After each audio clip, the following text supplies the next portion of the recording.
and so, I've been doing a lot. What I haven't been doing is, look, I said my piece. I put out an obnoxious amount of content in the height of the height of the height. And I already see you smiling there, David, so you know where I'm about to go. I have unlimited receipts of saying 99% of the projects that were booming in the boom were going to zero. So why I believe that? Because I saw the behaviors. I felt it was internet stocks. I mean, I said it constantly. You guys both know this. So what I've been doing is the thing I said I was going to do, which is operate and work. I built a 50-person team. I've got another 30 hires. I have meetings every day. I raise capital from Andreessen Horowitz because I want to be around. I don't know how. Look, we're in a bear market. I don't know who's excited. Forget about crypto. Is anybody paying attention to the severity of the war in Europe, the macro politics there, the inflation, the underlining reports from FedEx, housing's about to crash? I really believe that. A lot of companies, consumer confidence is down. And so, I don't know, I don't expect a great winter, and so it's not like this, my stock portfolio doesn't look good either compared to last summer. And my trading cards don't look great. And I don't know what, people expect. The economies don't go on forever, right? And so, what have I been doing? Everything I said I was going to do, right? Which is really work really, really hard. And I'm very proud of the work I'm doing. And we've got a lot of work to do. And to get to the audacity of saying things like Marvel or Scooby-Doo or Hanna-Barbera or Transformers, that's going to take the rest of my career. And that's what I plan on doing. This is forever for me. And I've got to create demand and interest and character development. I've got an ecosystem. And then I have to do incredible, interesting technology. One thing I've not alluded to at all, I know my Discord's about to blow up. Everything into my Discord to see them. I know a lot of people watching. I've been doing a lot of tech innovation.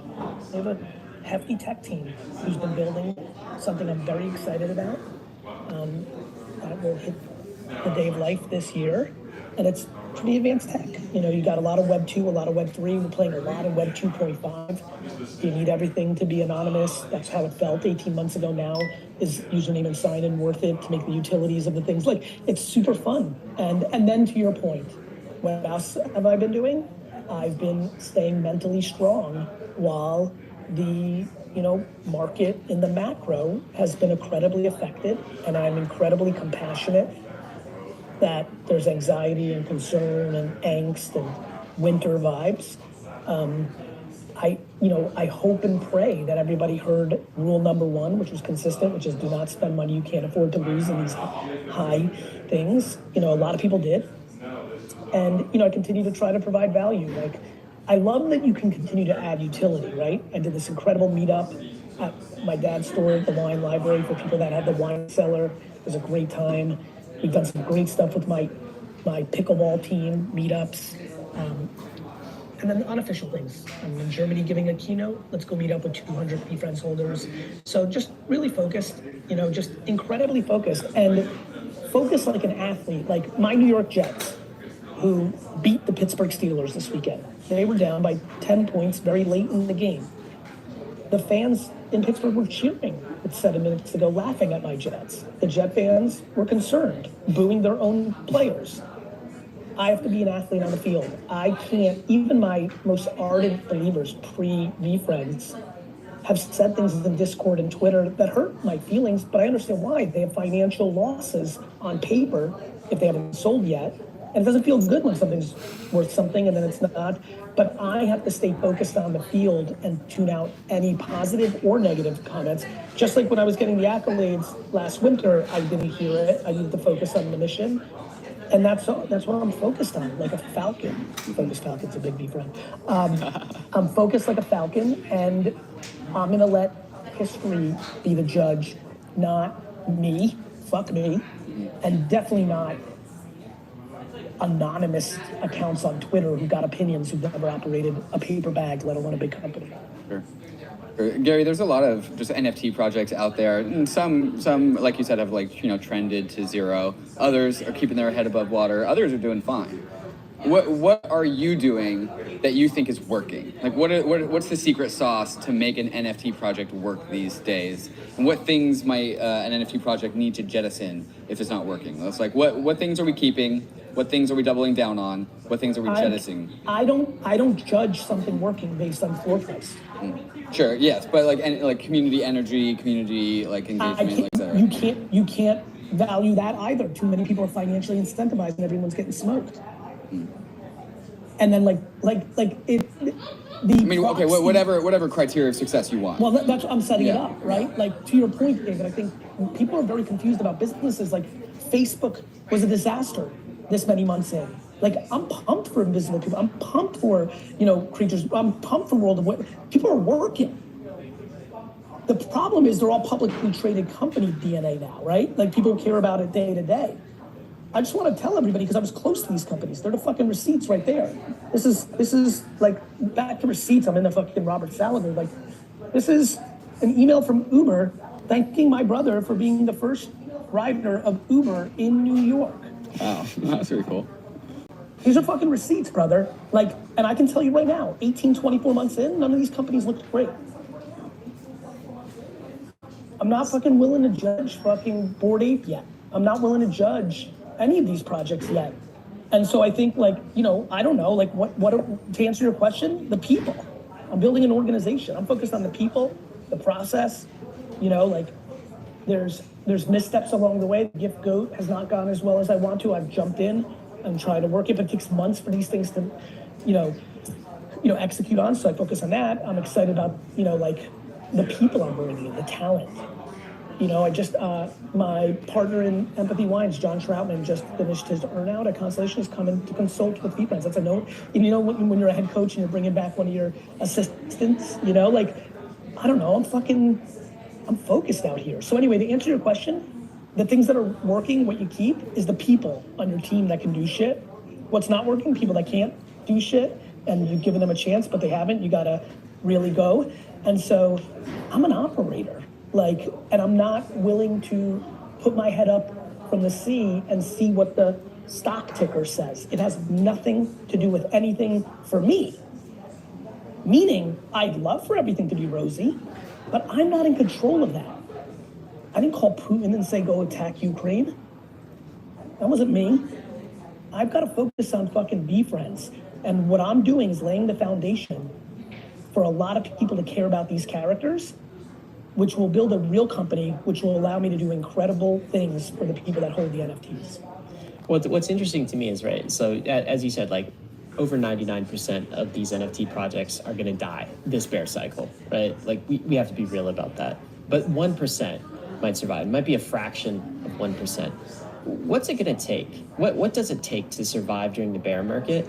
And Gary, what's it going to take to restore confidence in NFTs? When are NFTs actually going to come back? Is there some feature that we have to unlock? Is there a focus area? Is it all about utility now? What's the new meta, and how do we get out of this bear market?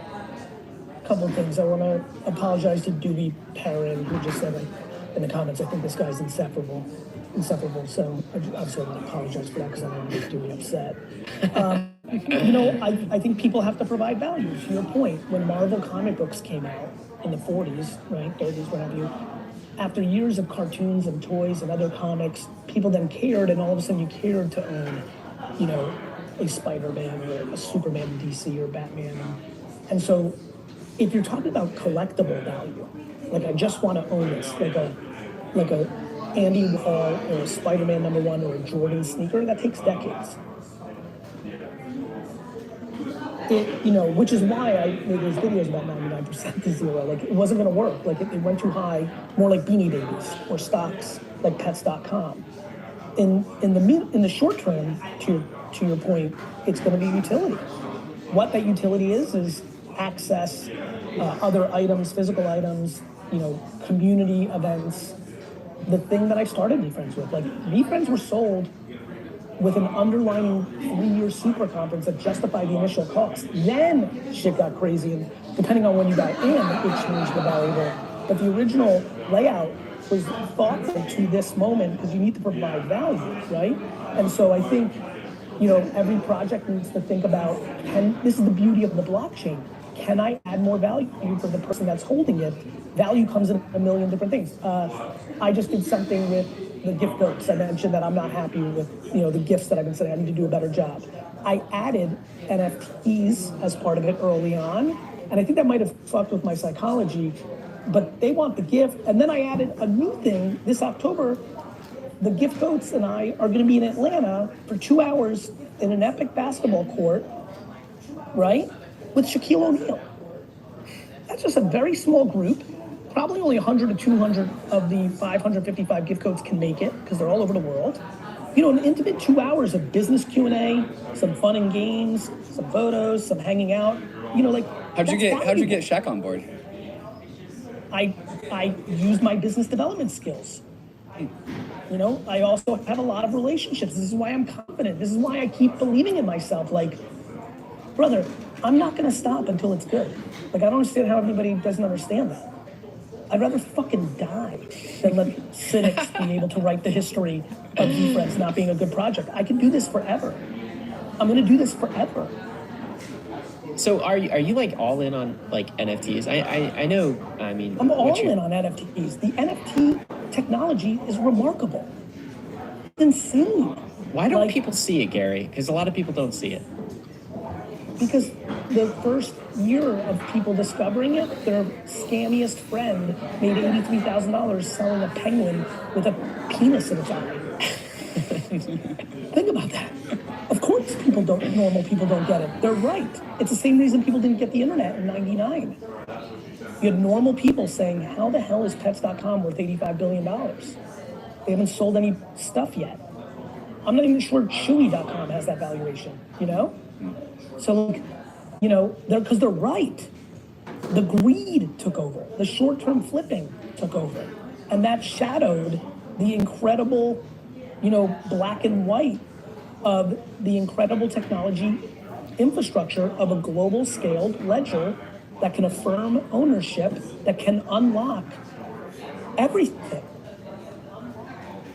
What's interesting about this market, and it's maybe different than other businesses you've run, but you tell me, it's people aren't used to the volatility of crypto. It messes with their minds. It messes with them psychologically, right? Right. We've seen the internet before, but it's hashing prices and tickers to these things is weird. It throws people around. I'm empathetic, man. Money fucks up things. I mean, the highs are so high and the lows are so low, and the sense of they have to play with money they can afford to lose. It's a volatile asset right now. Do you see that ever changing? Of course. When this becomes normalized, of course. But I also think it changes in certain projects. It has to be able to do something. It can't be a speculative. This is why I've always liked NFTs. I understood that the entrepreneurs could create the thing it does. Right? Whereas with and currencies can too, but I just think too many people are relying on comic book and art and toy flipping and baseball cards, not enough on operational business. You need to think Amex Black Card and Chase Rewards and Live Nation and Topps and Mattel. You have to think bigger business. Are you seeing these big businesses continuing to build during the bear market? So David and I just did an episode last week, and we noticed Disney is hiring lawyers, IP specialists to specialize in their blockchain IP technology. I mean, Sotheby's just rolled out an entire platform for NFT art, and these things during the bull run, they were shouted from the rooftops. Everyone was talking about it. Now during kind of the bear run, some of the developments of these companies are completely unnoticed. No one even pays attention. No one cares. What are you seeing from your side? Are big companies entering the game?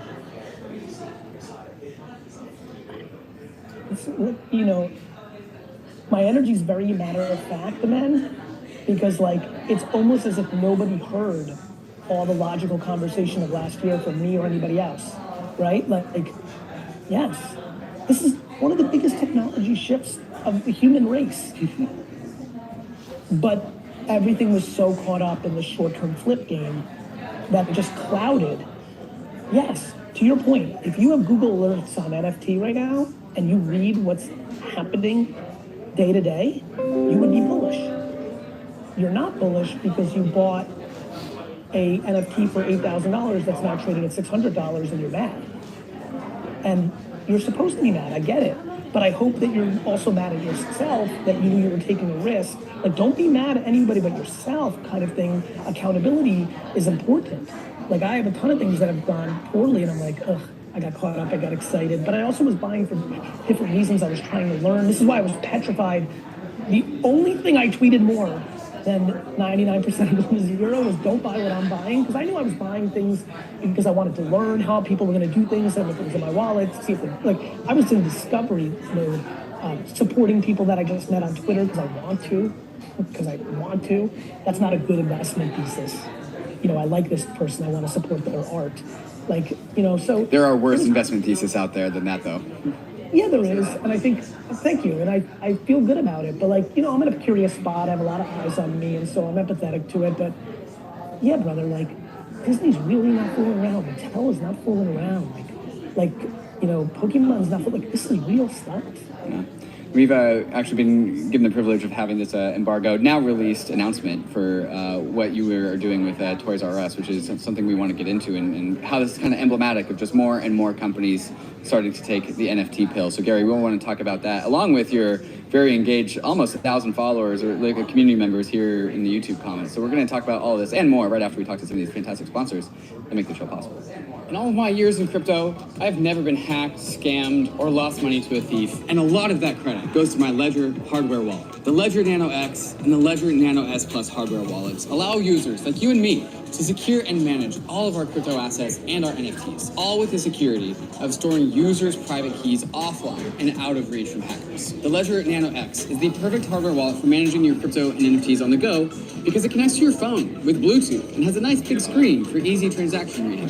Ledger has also upgraded the iconic Ledger Nano S and made the new Ledger Nano S device more DeFi and NFT friendly, making it the perfect hardware wallet for beginners. Ledger has truly maximized for both ease of use and security. So discover which Ledger device is best suited for your journey by going and visiting shop.ledger.com.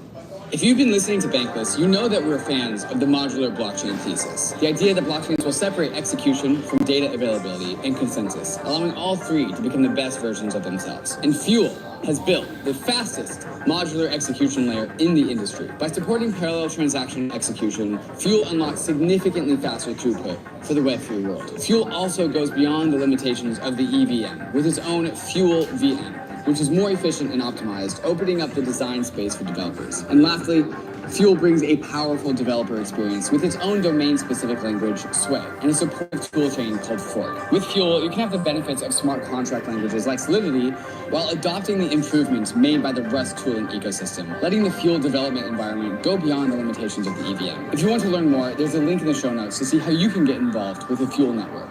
The Layer 2 era is upon us. Ethereum's Layer 2 ecosystem is growing every day, and we need Layer 2 bridges to be fast and efficient in order to live a Layer 2 life. Across is the fastest, cheapest, and most secure cross-chain bridge. With Across, you don't have to worry about high fees or long wait times. Assets are bridged and available for use almost instantaneously. Across's bridges are powered by UMA's optimistic oracle to securely transfer tokens between Layer 2s and Ethereum. Across is critical ecosystem infrastructure, and Across V2 has just launched. Their new version focuses on higher capital efficiency, Layer 2 to Layer 2 transfers, and a brand new chain with Polygon, all while prioritizing high security and low fees. You can be a part of Across's story by joining their Discord and using Across for all of your Layer 2 transferring needs. So go to across.to to quickly and securely bridge your assets between Ethereum, Optimism, Polygon, Arbitrum, or Boba networks. Hey guys, we are back with GaryVee talking all about NFTs. Where did they go? Are they back? What's going to be the next thing that is going to happen in the NFT world?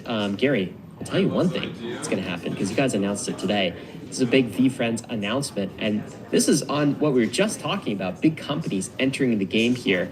You've got a collaboration of collectible characters with Macy's and Toys R Us.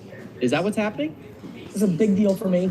All 400 plus Macy's around the country that have Toys R Us store within stores will be getting VeeFriends literally you know, right next to G.I. Joe and My Little Pony and Transformers and Pokemon, VeeFriends, end caps everywhere, plush and collectible, and then blind bags, little ones.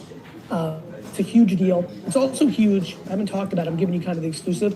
The flow code is going to be a big deal. Right now it's a preview page, but long form content around the character development. Think He-Man.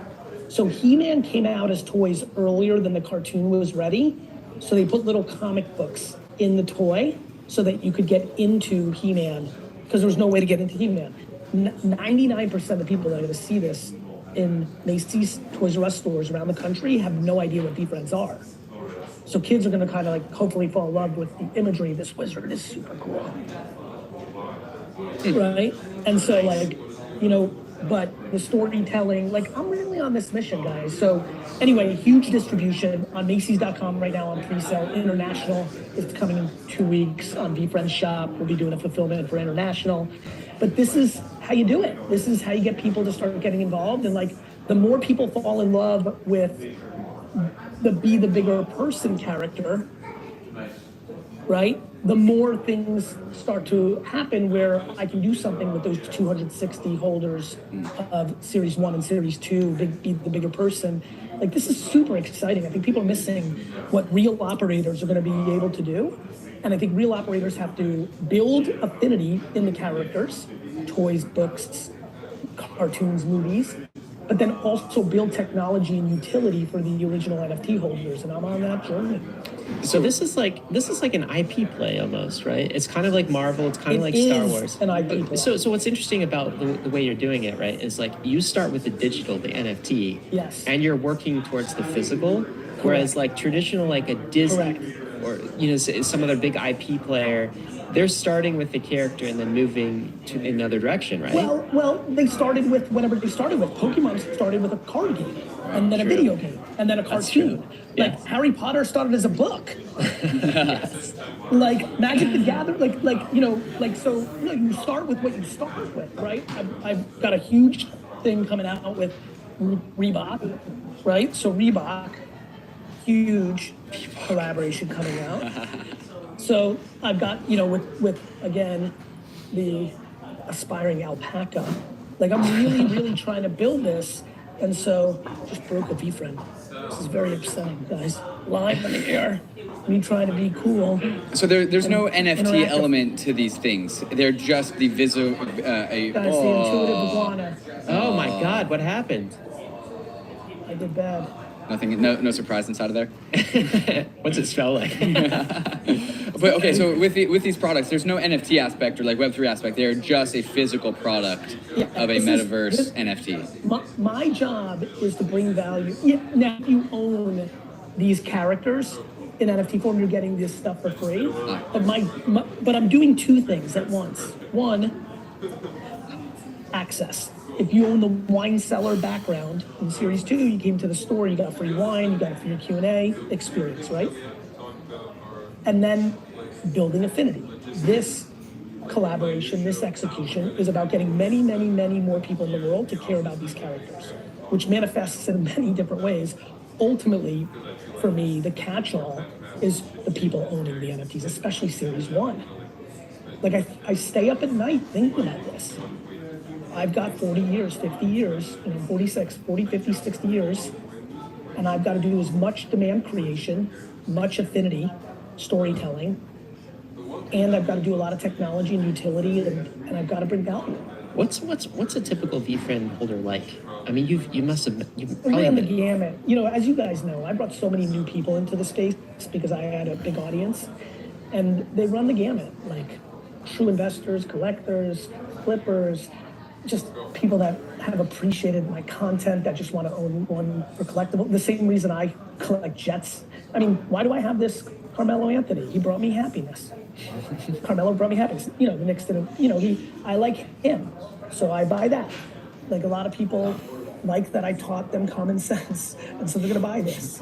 There's a lot of different reasons, but, and then just other people in the space that, I think there's a lot of people that are starting to realize during this, not as hot market that it will come down to the operator. Like everyone's like the community. But what happens when the community loses 90% of its value? The community turns on the project. And I think, it's up to the operator to rechange that momentum. And so I've been quiet, I've been quiet because I've been focused, just very, very focused on what I have to do here. In the chat, we got Brian Lowe and also me asking this question. What would you say? What do you have to say for a 20-year-old like me who wants to start his own NFT project, or perhaps somebody like Bankless, or somebody who is in content or media or just like adjacent and create. It's like making an app. Everybody wanted to make an app when apps exploded. Everybody asked me, Gary, what app should I make? I said, one that brings people value. Nothing changes. What should Bankless do? Like, I don't know, like, you guys have a real fucking show. I have a funny feeling that people would like to come and see it live. Create an NFT that gives, access to 12 live appearances in 2023, where there's a party and guests. Think I can get Ryan Sean Adams to leave his house 12 times in 2023? That'll have to be at your house, man. I'll just put it in somewhere. So, I think yes to the 20-year-old. I also would say to the 20-year-old, I worked in my dad's liquor store for 14 years, building it for my dad, but I earned my stripes and learned operations. And so, one thing that a 20-year-old should consider is, especially right now, where a lot of people are not hiring as much, they could probably use good, young, aggressive talent. Maybe go get a job at one of the top 100 projects and get paid to learn. Like, I don't understand.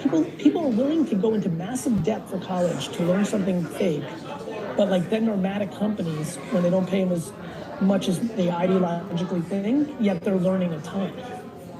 I'd much rather, if I'm a 20-year-old curious in this space, get paid minimum wage to work for Doodles than to go into debt at Wisconsin.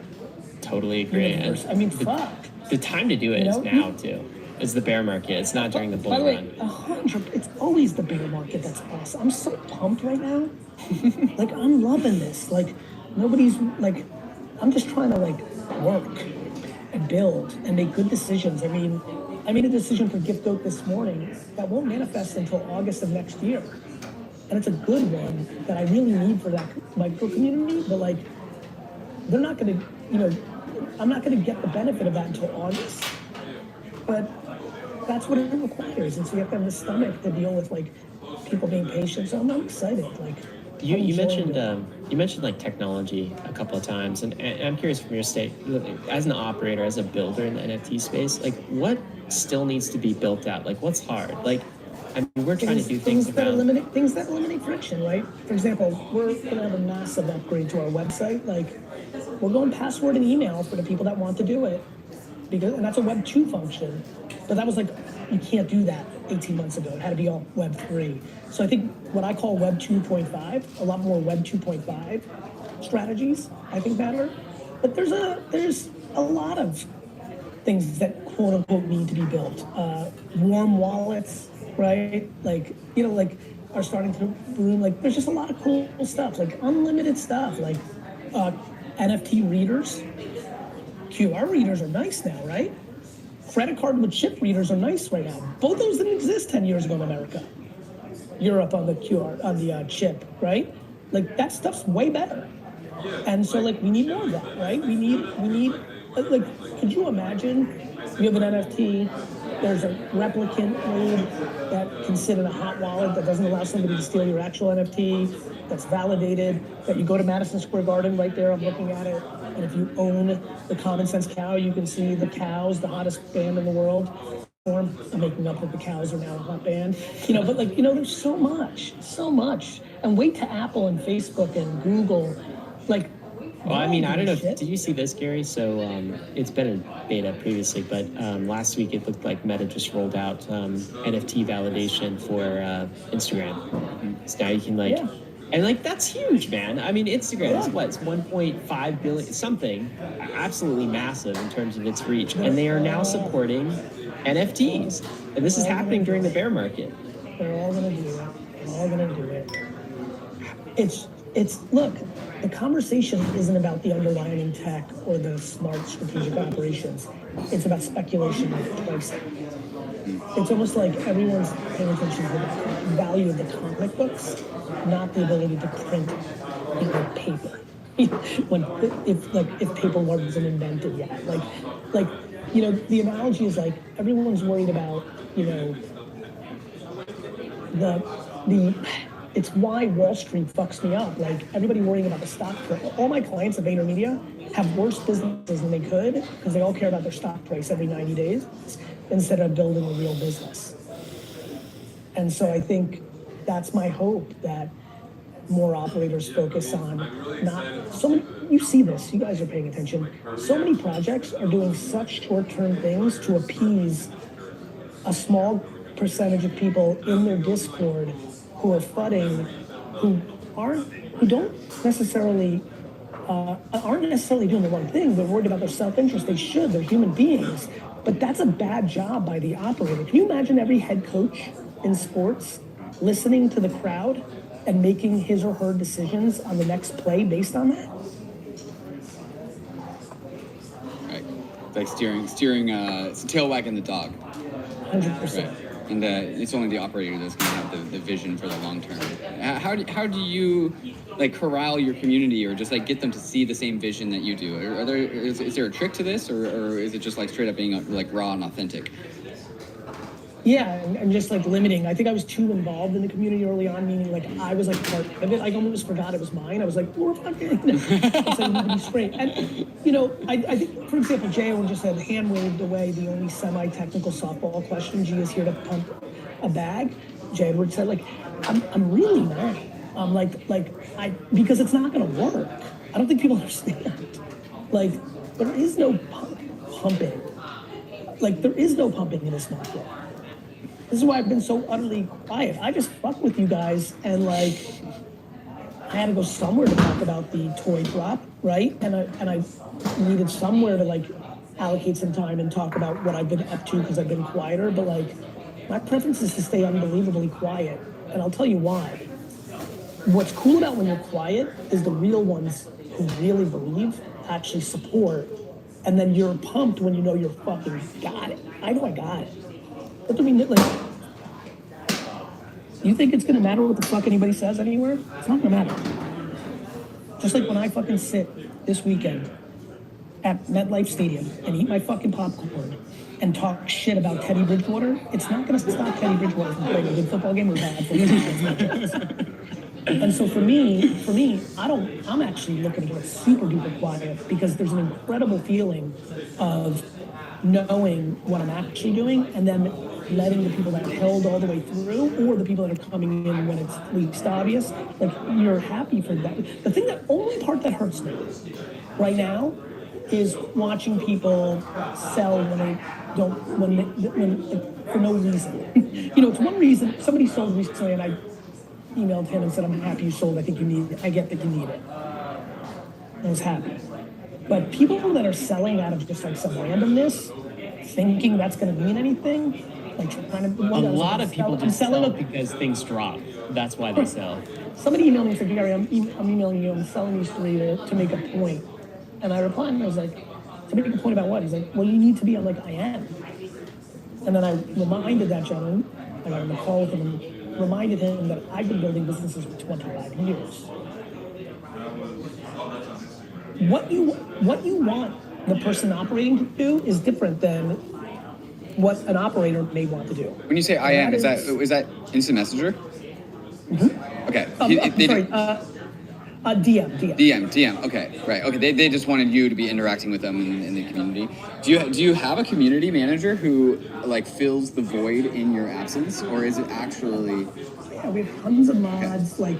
But I want to do a lot of the speaking. But like Andy, the president, May, there's plenty of them doing some speaking here and there. Of course, so many others. Daniel, Tyler. But I like doing the speaking. But I'm not so sold like that. You got to find the right balance of speaking. You want to speak when there's something to speak about. To me, speaking about the Toys R Us Macy's collaboration makes sense. Like, it's a significant distribution deal. This is not a direct-to-consumer thing that we've seen from every other project, where you have to send your audience to your .com. Mm-hmm. This is hundreds of thousands of people in the next 100 days during the holiday season are going to stumble on these characters, click the QR codes, fall in love, Google, buy NFT. Like, this is real. Yeah, I think the only thing that can be done at some point with all of the skeptics and all the people who throw FUD and shade is just like outbuild them, right, and show them on the other side. And sometimes that won't even shut them up. But that's what we're going to do. But I like that. I like the FUD. Yeah. Does it fuel you? Does it make you like more excited to build, or does it because I know some people who just they see that negativity and it discourages them. No. That's someone who's got to rethink why they're what they're doing. Why should that discourage you? These people are entitled to their opinion. It's wonderful. It's freedom of thought. Gary, who else is in the crypto world, NFT world, creator world doing cool stuff that you like?